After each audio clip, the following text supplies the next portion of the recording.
ഷിരൂരിലെ രക്ഷാദൗത്യവുമായി ബന്ധപ്പെട്ട ഏറ്റവും പുതിയ വിവരങ്ങളിലേക്ക് തന്നെയാണ് നമ്മൾ തിരികെ പോകുന്നത്. ഷിരൂരിലെ രക്ഷാദൗത്യം തുടരും. ഏത് പ്രതികൂല കാലാവസ്ഥയിലും രക്ഷാദൗത്യം തുടരാനുള്ള തീരുമാനമാണ് അല്പസമയം മുമ്പ് പൂർത്തിയായ അവലോകന യോഗത്തിൽ ഉണ്ടായിരിക്കുന്നത്. പക്ഷേ തെരച്ചിലിനായി പുതിയ രീതികൾ കൂടി സ്വീകരിക്കാനുള്ള തീരുമാനത്തിലേക്കും എത്തുകയാണ്. പ്രതികൂലമായ കാലാവസ്ഥ വലിയ വെല്ലുവിളിയായി നിൽക്കുന്ന പശ്ചാത്തലത്തിൽ ആ കാലാവസ്ഥ അനുകൂലമാകുമെന്ന് കാത്തുനിൽക്കാതെ പ്രതികൂല കാലാവസ്ഥയിലും തെരച്ചിൽ നടത്താൻ കഴിയുന്ന സംവിധാനങ്ങൾ അവിടേക്ക് എത്തിക്കുക എന്നുള്ളൊരു തീരുമാനത്തിലേക്ക് ഇപ്പോൾ എത്തുകയാണ്. കൂടുതൽ കാര്യങ്ങൾ ചർച്ച ചെയ്യാൻ കാലാവസ്ഥ അനുകൂലമാകണമെന്നും മന്ത്രി വ്യക്തമാക്കിയിട്ടുണ്ട്. രക്ഷാദൗത്യം വിലയിരുത്താൻ ചേർന്ന ഉന്നതതല യോഗത്തിന് ശേഷമായിരുന്നു മന്ത്രി പി എ മുഹമ്മദ് റിയാസിന്റെ പ്രതികരണം. അത് നേരത്തെ പ്രേക്ഷകർ കേട്ടിരുന്നു. തെരച്ചിൽ നടത്തേണ്ട സ്ഥലം കണ്ടെത്തിയിട്ടുണ്ട്. സ്പോട്ട് 3-യിൽ തന്നെ ലോറിയുണ്ട് എന്നുള്ളതാണ് ഈ ഘട്ടത്തിലുള്ള വിലയിരുത്തൽ. അവിടെ നിന്നാണ് ശക്തമായ സിഗ്നൽ ലഭിച്ചിരിക്കുന്നത്.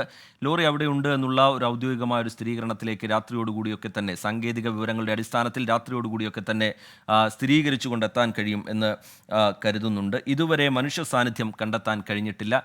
സാധ്യമായ എല്ലാ സംവിധാനങ്ങളും ഉപയോഗപ്പെടുത്തിക്കൊണ്ട് തെരച്ചിൽ തുടരുക എന്നുള്ളതാണ്. ഐബോട്ട് സംഘം ലോറിയുടെ കൃത്യമായ ചിത്രം നൽകിയിട്ടുണ്ട്. കൂടുതൽ ആഴത്തിൽ പരിശോധിക്കാൻ കഴിയുന്ന മെഷീൻ ബംഗളൂരുവിൽ നിന്നും എത്തിക്കും എന്നും കാർവാർ MLA നേരത്തെ വിശദീകരിക്കുന്നുണ്ടായിരുന്നു.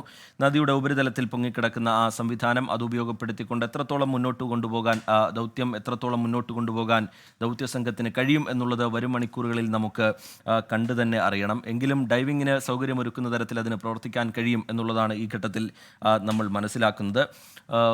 ഒരുപാട് സാധ്യതകൾ, ഒരുപാട് വിവരങ്ങൾ ഒക്കെ പുറത്തു വന്ന ദിവസം കൂടിയാണെന്ന്. പ്രാദേശിക മത്സ്യത്തൊഴിലാളികളുടെ സഹായം കൂടി ഈ തെരച്ചിലിന് തേടാനുള്ളൊരു നീക്കം അവിടെ നിന്ന് ഉണ്ടാകുന്നുണ്ട്. ആ പുഴയുടെ കുത്തൊഴുക്ക് അത് മനസ്സിലാക്കി പ്രവർത്തിക്കാൻ കഴിയുന്നവരുടെ സഹായം കൂടി തേടുക എന്നുള്ളൊരു തീരുമാനത്തിലാണ് അത്തരത്തിലുള്ള ആലോചനകൾ നടക്കുന്നത്. വരും മണിക്കൂറുകളിൽ പ്രാദേശിക മത്സ്യത്തൊഴിലാളികളും ആ ദൗത്യത്തിൻ്റെ ഭാഗമാകുമോ എന്നുള്ള കാര്യമൊക്കെ നമുക്ക് കണ്ടറിയണം. എന്തായാലും രക്ഷാദൗത്യം പാതി വഴിയിൽ ഉപേക്ഷിക്കുമോ എന്നുള്ള കാര്യത്തിൽ ഒരു വ്യക്തത ദൗത്യസംഘം വരുത്തുന്നുണ്ട്. ഏത് പ്രതികൂല കാലാവസ്ഥയിലും അത് തുടരും. സാധ്യമായ എല്ലാ സംവിധാനങ്ങളും അതുവരെ ഉപയോഗപ്പെടുത്തും എന്നുള്ളതാണ് ദൗത്യസംഘം അറിയിച്ചിരിക്കുന്നത്. രക്ഷാദൗത്യത്തിൻ്റെ 11ാം ദിനമാണിന്ന്. പ്രതീക്ഷയോടുകൂടി ദൗത്യസംഘം മുന്നോട്ട് പോവുകയാണ്. പക്ഷേ അപ്പോഴും ഏറ്റവും വെല്ലുവിളിയായി നിൽക്കുന്നത് ഈ പ്രതികൂലമായ കാലാവസ്ഥ തന്നെയാണ്. ഗംഗാവലി നദിയിലെ കുത്തൊഴുക്ക് തന്നെയാണ്. ഡൈവിങ്ങിന് സാധ്യമാകാത്ത, ഡൈവിങ്ങിന് ഇറങ്ങാൻ കഴിയാത്ത സാഹചര്യം അവിടെ നിലനിൽക്കുന്നുണ്ട്. അതിന് പ്രതികൂല കാലാവസ്ഥ തന്നെയാണ് ഏറ്റവും വെല്ലുവിളിയായി നിൽക്കുന്നത്. അതിനിടയിലാണ് ഈ പുതിയ സംവിധാനം കൂടി, ബംഗളൂരുവിൽ നിന്നുള്ള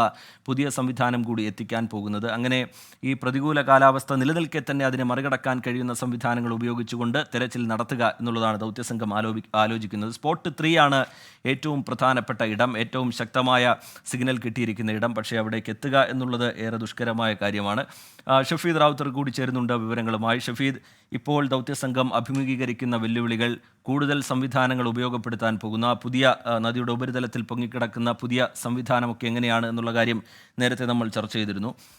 പക്ഷേ ഇപ്പോഴും ഈ അപകട സമയത്ത് അർജുൻ ലോറിയിൽ തന്നെ ഉണ്ടായിരുന്നു എന്നുള്ള സംശയങ്ങളൊക്കെ ഇപ്പോഴും ബാക്കിയായി തന്നെ നിൽക്കുകയാണല്ലോ ഷഫീദ്.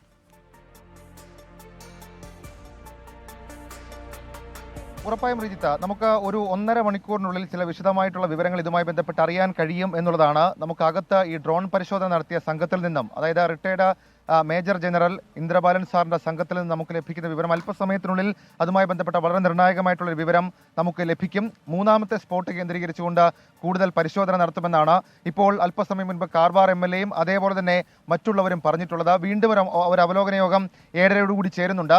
ആ അവലോകന യോഗത്തിൽ നമ്മൾ ഇതുവരെ സ്വീകരിച്ചിട്ടുള്ള നടപടികൾ, അതായത് ഷിരൂരിൽ ഇതുവരെ കർണാടക സർക്കാരും കാർവാർ ജില്ലാ ഭരണകൂടവും സ്വീകരിച്ചിട്ടുള്ള നടപടികൾ സംബന്ധിച്ചിട്ടുള്ള ഒരു അന്തിമഘട്ട വിലയിരുത്തൽ ഉണ്ടാകും. മാത്രവുമല്ല, അവർക്ക് കിട്ടിയിട്ടുള്ള ഏറ്റവും ഒടുവിൽ കിട്ടിയിട്ടുള്ള അപ്ഡേഷനുകൾ വെച്ചിട്ടുള്ള വിലയിരുത്തലും അവിടെ ഉണ്ടാകും എന്നുള്ളതാണ് നമുക്ക് മനസ്സിലാക്കാൻ കഴിയുന്ന വിവരം. ഏതായാലും നിലവിൽ ഇപ്പോൾ കഴിഞ്ഞ 1.5 മണിക്കൂറായി ഷിരൂരിൽ മഴ മാറി നിൽക്കുന്നുണ്ട്. പക്ഷേ മറ്റ് ദൗത്യ നീക്കങ്ങളെല്ലാം, അത് ഈ നേവിയുടെ ആണെങ്കിലും അതേപോലെ തന്നെ എക്സ്കവേറ്റർ ഉപയോഗിച്ചുള്ള പരിശോധനയാണെങ്കിലും താൽക്കാലികമായി അവസാനിപ്പിച്ചിട്ടുണ്ട്. ഇപ്പോൾ ഈ അപകട മേഖലയിൽ, നമുക്ക് പിന്നാലെ കാണുന്ന സ്ഥലത്തെ അപകട മേഖലയിൽ തുടരുന്നത് ഡ്രോൺ ഉപയോഗിച്ചുള്ള പരിശോധനയാണ്.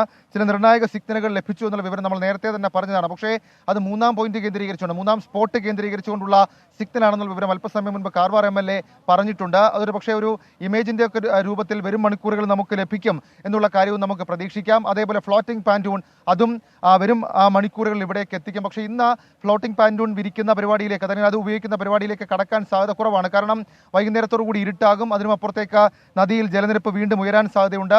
അതടക്കമുള്ള സാഹചര്യങ്ങൾ മുന്നിൽ കണ്ടുകൊണ്ട് പക്ഷേ ഇന്ന് നീക്കം ഉണ്ടായിക്കില്ല. പക്ഷേ അതിനുള്ള ശ്രമവും നടത്തും എന്നാണ് കാർവാർ MLAയും അതേപോലെ തന്നെ ഉത്തര കന്നഡ SP അടക്കമുള്ള ആളുകളും പറഞ്ഞിട്ടുള്ളത്. അതിൽ നമുക്കൊരു പ്രതീക്ഷയുണ്ട്. കാരണം അതിലേക്ക് പോകുമ്പോൾ സ്വാഭാവികമായും ഇതിൻ്റെ ഒരു പ്രവർത്തനം നേരത്തെ നമ്മൾ സൂചിപ്പിച്ചതുപോലെ തന്നെ ഈ ഫ്ലോട്ടിംഗ് പാൻറ്റൂൺ നമ്മൾ മുൻപ് കണ്ട് പരിചയമുള്ളൊരു കാര്യമാണ്. ചില ബീച്ചുകളിലൊക്കെ അതിങ്ങനെ വിരിക്കും, അതിനെ ഒരു ആങ്കർ ഉപയോഗിച്ചുകൊണ്ട് നദിയുടെ നമ്മൾ എക്സാക്ട് പൊസിഷനിൽ അതൊരു ലീനിയർ രൂപത്തിൽ അത് ഉറപ്പിക്കും. അതിനുശേഷം അതിനകത്തൂടെ പോയി പരിശോധന, അവിടെ നിന്നുകൊണ്ട് ബാക്കി പ്രവർത്തനങ്ങൾ. ഇതാണ് നിലവിലിപ്പോൾ ഉദ്ദേശിക്കുന്ന കാര്യം. പക്ഷേ അത് ഈ നദിയുടെ ഒഴുക്കടക്കമുള്ള കാര്യങ്ങളിൽ അത് ബാധിക്കുമെന്നുള്ള കാര്യത്തിലും തർക്കമില്ല. കാരണം 7 നോട്ടിന് പുറത്തായിരുന്നു ഇന്ന് രാവിലെ മുതൽ ഏതാണ്ട് കുറച്ച് സമയം മുൻപ് വരെയുള്ള ഏറ്റവും ഒടുവിലെ അപ്ഡേഷൻ കിട്ടും വരെയുള്ള ആ പുഴയുടെ അടിയൊഴുക്ക്, ഗംഗാവലി പുഴയുടെ അടിയൊഴുക്ക്. അതിനപ്പുറത്തേക്ക് ഇത് 2ലേക്കോ 3ലേക്കോ ഒക്കെ തീർന്നാൽ മാത്രമേ നദിയിൽ ഇറങ്ങി എന്തെങ്കിലും ഒരു നടപടിയിലേക്ക് നമുക്ക് കടക്കാൻ കഴിയുകയുള്ളൂ. അത് ഏത് രീതിയിൽ ഉണ്ടാകുമെന്നുള്ള കാര്യത്തിൽ ഇനിയും നമുക്ക് വ്യക്തതയില്ല. പക്ഷേ എല്ലാ തരത്തിലുള്ള ഇത്തരം കാര്യങ്ങൾ തടസ്സം സൃഷ്ടിക്കുന്നുണ്ടെങ്കിലും എല്ലാ തരത്തിലുള്ള നീക്കവും നടത്തുമെന്ന് അല്പസമയം മുൻപ് അവലോകന യോഗത്തിൽ കേരള സർക്കാരിനെ അറിയിച്ചിട്ടുണ്ട്. കർണാടക സർക്കാർ അതേപോലെ തന്നെ സ്ഥലം MLA അടക്കമുള്ള ആളുകൾ അല്പസമയം മുൻപ് മാധ്യമങ്ങളെ കണ്ടപ്പോഴും പറഞ്ഞിട്ടുണ്ട്. കാർവാർ SP അദ്ദേഹം പറയുന്നു, പ്രാദേശിക മത്സ്യത്തൊഴിലാളികളുടെ അടക്കം സഹായത്തോടു കൂടി രക്ഷാപ്രവർത്തനം നാളെ നടത്തും, ഇനിയുള്ള മണിക്കൂറുകൾ നടത്തും എന്നുള്ള നിർണായകമായ ഒരു വിവരം കൂടി അദ്ദേഹം നൽകുന്നുണ്ട്. ഏതായാലും ഈ രക്ഷാദൗത്യ സ്ഥലത്തേക്ക് പോകുന്ന ആ പ്രധാനപ്പെട്ട വഴിയാണിത്. അവിടെ നിന്ന് ആളുകൾ ഓരോരുത്തരായി മാറിയിട്ടുണ്ട്. നേവി അടക്കം പതുക്കെ പുറത്തേക്ക് പോവുകയാണ്. അപ്പോൾ ഇന്ന് ഏതാണ്ട് താൽക്കാലികമായി ഇതൊക്കെ അവസാനിപ്പിച്ചു. ഇനി അടുത്ത ഘട്ട പ്ലാനിങ് അത് നമുക്ക് കഴിഞ്ഞ ദിവസം മുതൽ നമ്മൾ പറയുന്നതാണ്. ഏതെങ്കിലും തരത്തിൽ ഇപ്പോൾ നടക്കുന്ന രക്ഷാപ്രവർത്തനം, തിരച്ചിൽ, അതിലേതെങ്കിലും തരത്തിൽ ഒരു തിരിച്ചടി ഉണ്ടായിക്കഴിഞ്ഞാൽ സ്വാഭാവികമായും മറ്റൊരു പ്ലാൻ, അനദർ പ്ലാനിലേക്ക് കടക്കുമെന്ന് നമ്മൾ പറഞ്ഞതാണ്.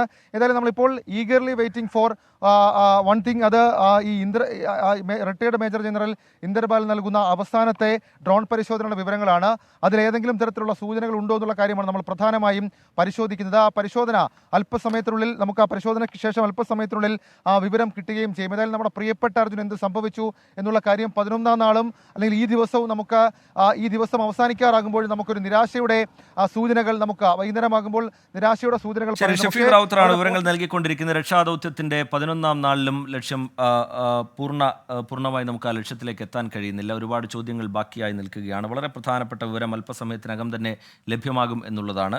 റിട്ടയർഡ് മേജർ ജനറൽ ഇന്ദ്രപാലിന്റെ നേതൃത്വത്തിലുള്ള സംഘം നടത്തിയ ശാസ്ത്രീയമായ പരിശോധന, അതിനുശേഷം പുറത്തുവരാൻ പോകുന്ന അവരുടെ വിലയിരുത്തലുകൾ, അത് പ്രധാനപ്പെട്ടതായിരിക്കും. അതിനുശേഷം വീണ്ടും അവലോകന യോഗം ചേരും. ഏതു തരത്തിലുള്ള നടപടികൾ, അടുത്ത ആക്ഷൻ പ്ലാൻ എങ്ങനെ എന്നുള്ള കാര്യത്തിലൊക്കെ ആ അവലോകന യോഗത്തിൽ ഒരു തീരുമാനമുണ്ടാകും എന്നാണ് ഷഫീഖ് റാവുത്തർ വിവരം പങ്കുവയ്ക്കുന്നത്.